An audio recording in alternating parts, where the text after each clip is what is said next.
भगवान महावीर के चरणों में शत शत वंदन नमन। आप सभी को मेरा सादर जय जिनेंद्र। पिछले वीडियो में अपन ने लोक में अधोलोक के बारे में जाना था। आज हम मध्यलोक के बारे में जानेंगे। लोक प्रमाण 14 राज्यों का है। इसमें से नीचे के 7 राज्यों में अधोलोक है, ऊपर के 7 राज्यों क्षेत्र में ऊर्ध्वलोक है, ऊर्ध्वलोक के नीचे व अधोलोक के ऊपर मध्यलोक है, जहाँ हम और आप रहते हैं। यह लोक के मध्य में स्थित है, इस कारण इसे मध्यलोक कहते हैं। हमारी यह पृथ्वी रत्न प्रभा की छत पर है। लोक के मध्य में एक राजू लंबा चौड़ा और 1 लाख योजन ऊंचा मध्य लोक है। मध्य लोक की आकृति झालर के समान है। यह बात द्वीप व समुद्र की रचना से स्पष्ट हो जाती है।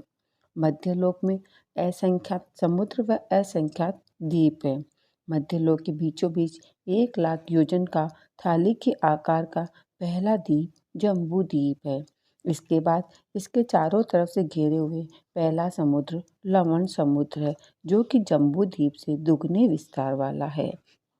लवण समुद्र चूड़ी के आकार का है। अंतिम द्वीप स्वयंभू रमण द्वीप व अंतिम समुद्र स्वयंभू रमण समुद्र है।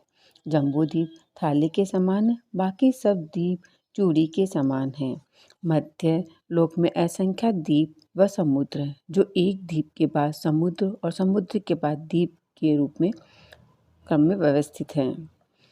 द्वीप और समुद्र के विस्तार का थोड़ा सा जानकारी ले लेते हैं। जम्बू द्वीप 1 लाख योजन का है।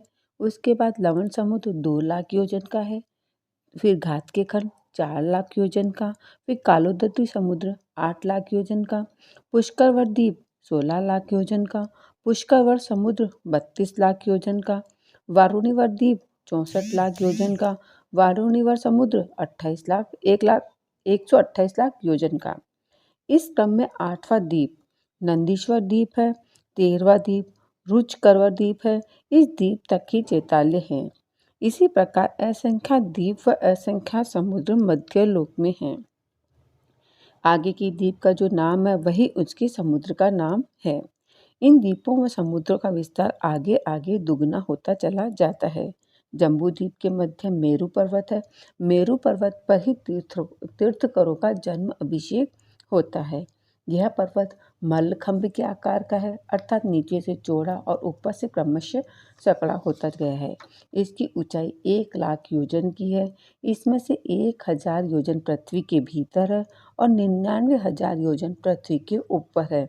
घटते घटते शिखर पर केवल 1000 योजन की चौड़ाई रह जाती है। पृथ्वी पर मेरू पर्वत के चारों ओर थाली के आकार का पूर्व से पश्चिम तक और उत्तर से दक्षिण तक 1 लाख योजन का लंबा चौड़ा जम्बू द्वीप नामक द्वीप है। जम्बू द्वीप में मुख्यतः 7 क्षेत्र हैं। इसमें पहला क्षेत्र भरत है, जो दक्षिण की ओर है। भरत के उत्तर में हेमवत, हेमवत के उत्तर में हरिवंत, हरिवंत के उत्तर में विधेय, विधेय के उत्तर में रम्यक, रम्यक के उत्तर में हिरण्यवत और हिरण्यवत के उत्तर में एरवत वर्ष है। 7 क्षेत्रों को एक दूसरे से अलग करने वाले 6 पर्वत हैं। उनके नाम है हिमवान, महाहिमवान, निषद, नील, रुक्मी, शिखरी पर्वत हैं। नील पर्वत के बीच में अर्धचंद्राकार भाग ऊपर उत्तर गुरु है। मेरू और निशित पर्वत के बीच में वैसा ही अर्धचंद्राकार भाग देवगुरु है। देवगुरु व उत्तर गुरु दोनों क्षेत्र विदेह के ही भाग हैं, परंतु उन क्षेत्रों में युगलिकों की आबादी होने से भिन्न रूप से पहचाने जाते हैं। जम्बू द्वीप में 3 कर्मभूमि व 6 अकर्मभूमि हैं। कर्मभूमि भरत क्षेत्र, ऐरावत क्षेत्र और महाविदेह क्षेत्र, और अकर्मभूमि हेमवंत, हरिवास, रम्यक क्षेत्र, हिरण्य क्षेत्र, देवगुरु, उत्तर गुरु। भरत क्षेत्र जम्बू द्वीप में मेरू पर्वत से 45,000 योजन दक्षिण दिशा में विजय द्वार के अंदर भरत नामक क्षेत्र है। भरत क्षेत्र के मध्य में रज में वेताद्य पर्वत है। इस वेताद्य पर्वत के मध्य में आ जाने के कारण भरत क्षेत्र को 2 भागों हो गए हैं, जिनको दक्षिणार्ध भरत और उत्तरार्ध भरत कहते हैं। गंगा व सिंधु नामक 2 नदियां वेताद्य पर्वत के नीचे से होकर लवण समुद्र में मिलती है। इस प्रकार वेताद्य पर्वत और गंगा व सिंधु नदी के कारण भरत क्षेत्र के 6 विभाग हो गए हैं, जिन्हें 6 खंड कहते हैं।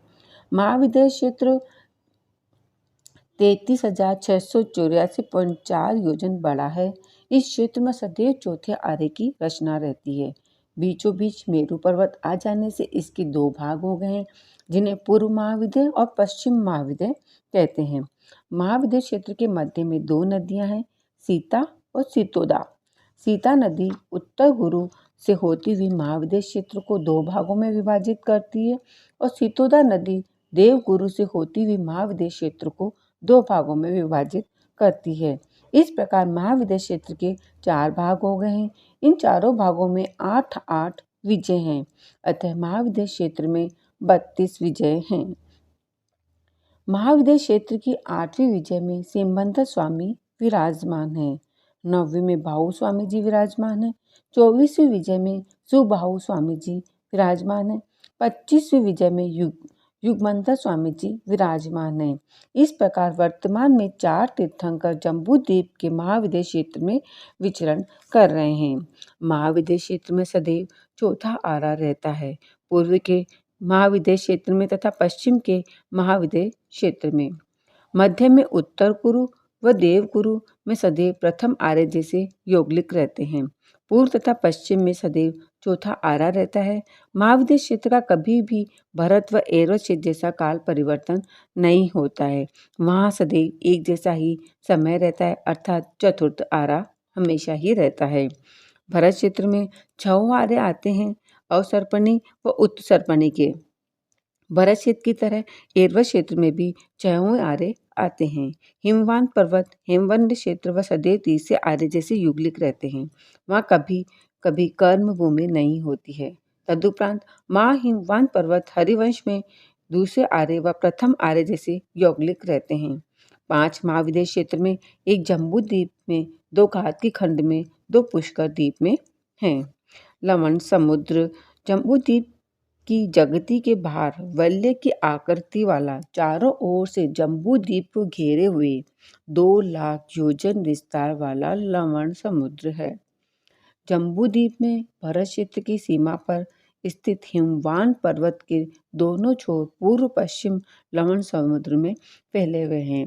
इसी प्रकार एरव क्षेत्र की सीमा पर स्थित शिखरी पर्वत के दोनों छोर भी लवण समुद्र में फैले हुए हैं। प्रत्येक छोर 2 भागों में विभाजित होने से कुल मिलाकर दोनों पर्वतों के 8 भाग लवण समुद्र में आते हैं। ढाडों की आकृति होने के कारण उन्हें ढाडा कहा जाता है। प्रत्येक ढाडा पर मनुष्य की आबादी वाले 7 क्षेत्र हैं, अर्थात 56, 8 ये क्षेत्र लवण समुद्र में होने के कारण अंतर्द्वीप के रूप में प्रसिद्ध हैं, यानी 56 अंतर्द्वीप हैं। ये अंतर्द्वीप 56 हैं। इसमें युगलिक मनुष्य रहते हैं। इन अंतर्द्वीपों में एक पल्लवम के असंख्यात भाग की आयु वाले 800 धनुष की अवगाहना वाले युगलिक मनुष्य रहते हैं। इस द्वीपों में हमेशा तीसरे आरे की रचना रहती है। यहाँ के मनुष्य मरकर देव गति में ही उत्पन्न होते हैं। लवण समुद्र का पानी स्वाद में नमक से भी खारा, तेल जैसा चिकना होता है। उस पानी में उत्पन्न हुए जीव ही उसे पी सकते हैं। जम्बूद्वीप तथा घातकी खंड में स्थित तीर्थकर साधु साध्वी, शावक शाविका, सम्यक दृष्टि आदि उत्तम पुरुषों के तप, संयम, धर्म और पुण्य के अतिशय से समुद्र का पानी कभी इन द्वीपों में नहीं भरता है, अर्थात समुद्र अपनी मर्यादा को कभी नहीं लांघता है। वैसे समुद्र में ज्वार भाटा आता रहता है। अष्टमी तथा पूर्णिमा को समुद्र का पानी ज़्यादा उछलता है, परंतु वह अपनी मर्यादा का अतिक्रमण नहीं करता। अतएव जम्बू द्वीप तथा घातकी खंड को पानी का खतरा नहीं रहता है। समुद्रों में लवण समुद्र का पानी खारा होता है। क्षीर सागर का जल दूध के समान होता है। रत्वर सागर का जल घी के समान है। कालोदती और पुष्कर सागर स्वयंभूर सागर के जल का स्वाद साम्य जल के समान है। बाकी के समुद्रों के जल का स्वाद गन्ने के रस के समान होता है। घातकी खंड लवण समुद्र के चारों ओर 4 लाख योजन विस्तार वाला घातकी खंड द्वीप है। इसके मध्य में 2 इशुकार पर्वत है। इससे घात के खंड द्वीप के दो विभाग हो गए हैं, पूर्व घात के खंड द्वीप, पश्चिमी घात के खंड द्वीप। प्रत्येक विभाग में एक एक मेरु 7-7 वर्ष और 6-6 वर्षधर हैं। सारांश यह है कि जम्बू द्वीप में नदी क्षेत्र पर्वत हैं, वे सभी घात के खंड द्वीप में दुगने हैं। ये सभी एक ओर से कालोदत्ती को और दूसरी ओर से लवण समुद्र को स्पर्श करते हैं। घात के खंड में जम्बू द्वीप के समान जगती मतलब कोट और 4 द्वार भी हैं। कालोदत्ती समूह कालोदत्ती घात के खंड द्वीप के चारों ओर से घेरे हुए वलय आकार का 8 योजन विस्तार वाला है। इस तीर से उस तीर तक एक सरीखों से 1000 योजन गहरा कालोदत्ती समुद्र है। इसके पानी का स्वाद साधारण पानी जैसा है। इसमें 2 गौतम द्वीप और 102 चंद्र सूर्य के द्वीप हैं। अब आता है पुष्कर द्वीप। कालोदत्ती समुद्र के चारों ओर से घेरे हुए वलयाकार 16 योजन विस्तार वाला पुष्कर द्वीप है। इसके ठीक मध्य में मानुषोत्तर नामक एक पर्वत है, जो किले की तरह गोलाकार खड़ा है और मनुष्य लोक की सीमा करता है। इस पर्वत के कारण पुष्कर द्वीप को 2 विभाग हो गए हैं, एक इस पर्वत के भीतरी भाग और एक दूसरा इस पर्वत के बाहरी भाग। इस पर्वत के अर्ध भाग तक ही मनुष्यों की बस्ती है, आगे नहीं है। इसलिए जम्बू द्वीप, घात की खंड, अर्ध पुष्कर द्वीप में ही अढ़ाई द्वीप तथा लवणोदत्ती और कालोदत्ती समुद्र, ये 2 समुद्र, यही क्षेत्र मनुष्य लोक कहलाता है। इस क्षेत्र का नाम मनुष्य लोक इसलिए पड़ा, इसके बाहर मनुष्य का जन्म मरण नहीं होता। संपन्न मुनि या व्यक्ति लब्धिधारी मनुष्य ही ढाई द्वीप के बाहर जा सकते हैं, किंतु उनका जन्म मरण अढ़ाई द्वीप में ही होता है। 1 लाख योजन का जम्बू द्वीप, दोनों तरफ का 2-2 लाख अर्थात 4 लाख योजन का लवण समुद्र, दोनों तरफ का 8 लाख योजन का घात के खंड, दोनों तरफ के 16 लाख योजन का कालोदत्ती समुद्र और दोनों तरफ का 16 लाख योजन का पुष्कर द्वीप, इस प्रकार 45 लाख योजन का अढ़ाई द्वीप है। पुष्कर द्वीप को चारों ओर से घेरे हुए वलय का 32 लाख योजन विस्तार वाला पुष्कर समुद्र है। इसी प्रकार आगे एक द्वीप और एक समुद्र के क्रम में द्वीप और समुद्र हैं। वे सब एक दूसरे से दुगने विस्तार वाले हैं। इन सबके अंत में स्वयंभू रमण समुद्र है। इसमें 12 योजन दूर चारों ओर आलोक हैं।